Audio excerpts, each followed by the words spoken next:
Leatherface came out in October 25th on video on demand, and it's slated for a limited theater release on October 20th, 2017. This is the eighth installment in the Texas Chainsaw Massacre franchise, or as some people like to call it, the TCM franchise. It is another prequel to the Texas Chainsaw Massacre franchise, and this goes back to how Leatherface became Leatherface. And yeah, I'm getting a little bit sick and tired of that.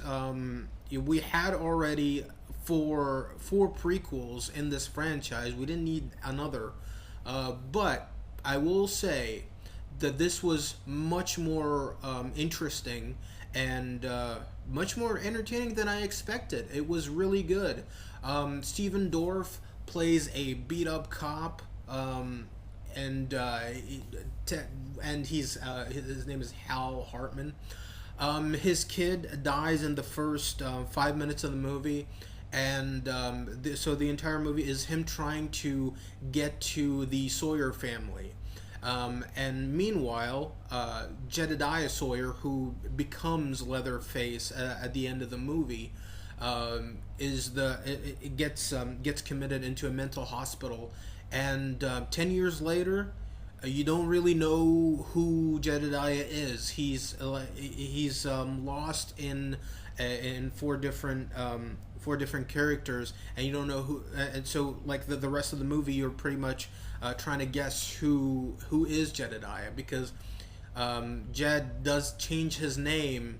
The mental hospital changes his name because they don't want him to be connected to the Sawyer family. They want him to have a normal life once he is released. Now, like I said, this movie was very entertaining, but at the same time, some of the things that I was saying to myself, like, okay, hopefully they will get Leatherface now. They don't. They don't really.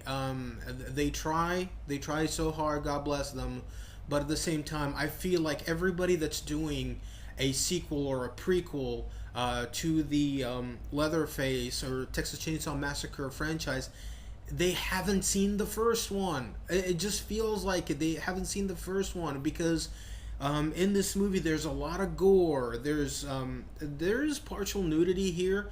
There are a few sex scenes going on, but at the same time, that's not what the Texas Chainsaw Massacre was all about. It wasn't all about that. And every time they try to pretty much reinvent the wheel, and they really don't have to. All they have to do is watch the first one.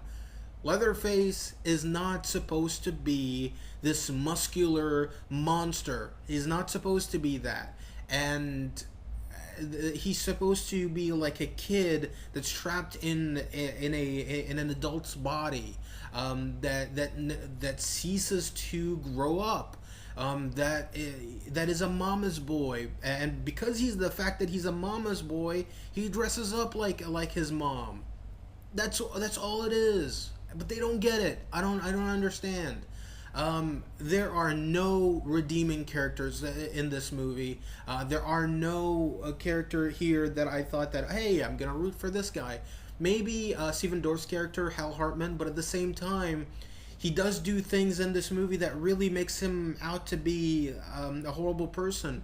So I'm guessing they tried to have some sort of Devil's Reject spin on this. But it worked for Devil's Reject because that was an original movie. It wasn't, going up on the back of a successful franchise. House with a Thousand Corpses wasn't successful.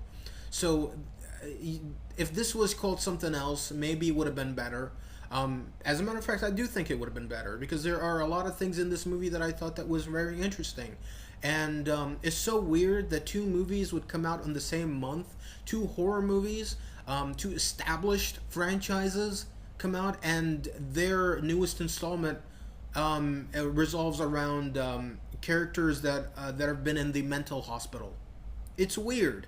I never thought that I would actually see that. But yeah, Leatherface and Cult of Chucky pretty much have the same storyline going into it. You know, with them trying to, you know, it's kind of like a whodunit murder mystery type of thing.